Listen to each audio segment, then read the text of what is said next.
ہمیں کمپیٹ کرنا ہے گلوبل ورلڈ کے ساتھ. تو اگر ہمیں کمپیٹ کرنا ہے تو ہمارے اندر ایکسیپٹنس بہت ضروری ہے.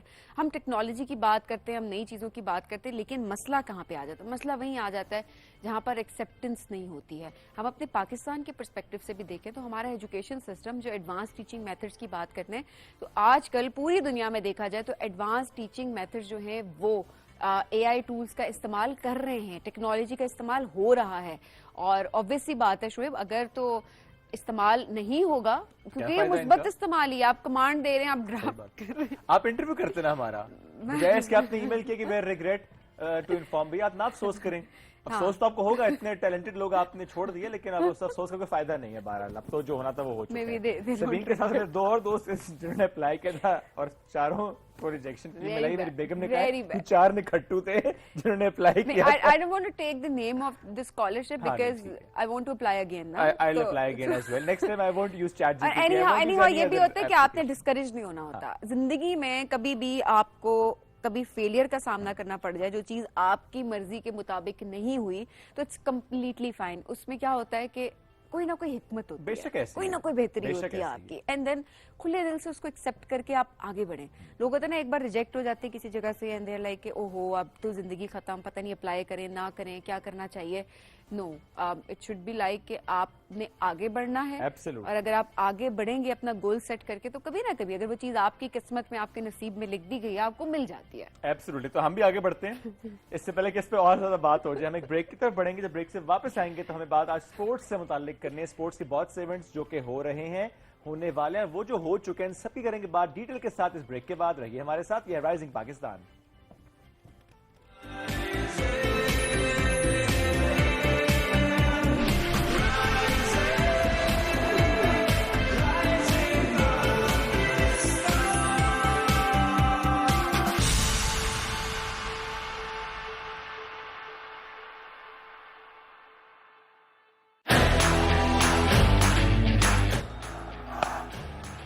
That's it one that should be taken. It's going to be comfortable. It is. The second wicket goes down. England 2 for 80.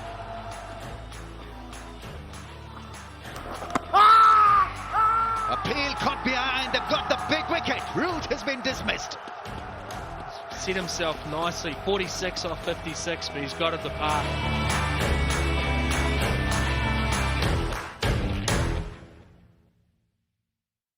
السلام علیکم, ویلکم ٹو آور شو روایتوں کی لذت.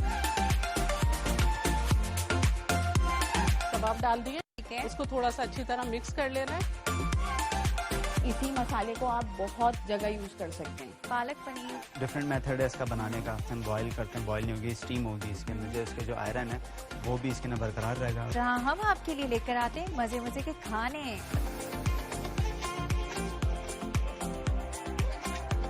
کھانا پکا رہے ہوں, دروازے سے پتہ چل جاتی ہے کہ ضرور کچھ اچھا پک رہا ہے. ہاں, صرف کھانے نہیں بلکہ روایتی کھانے. لوبیا جو ہے وہ بچوں کو کیسے کھلائی جائے, جس کے کباب بنا لیے. کباب جو ہے وہ ایسی ڈش ہے جو بچے ہر فارم میں کھا لیتے ہیں. لذیذ کھانا جو ہوتا ہے اس کی خوشبو سے ہی پتہ چل جاتا ہے کہ کتنا مزے کا کھانا وہ ہوگا. تو دیکھنا مت بھولیے گا روایتوں کی لذت, صرف اور صرف پی ٹی وی ہوم پر.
چھوٹا سا وعدہ چاہتا ہوں تم سے کہ تم میرا ساتھ نہیں چھوڑو گے.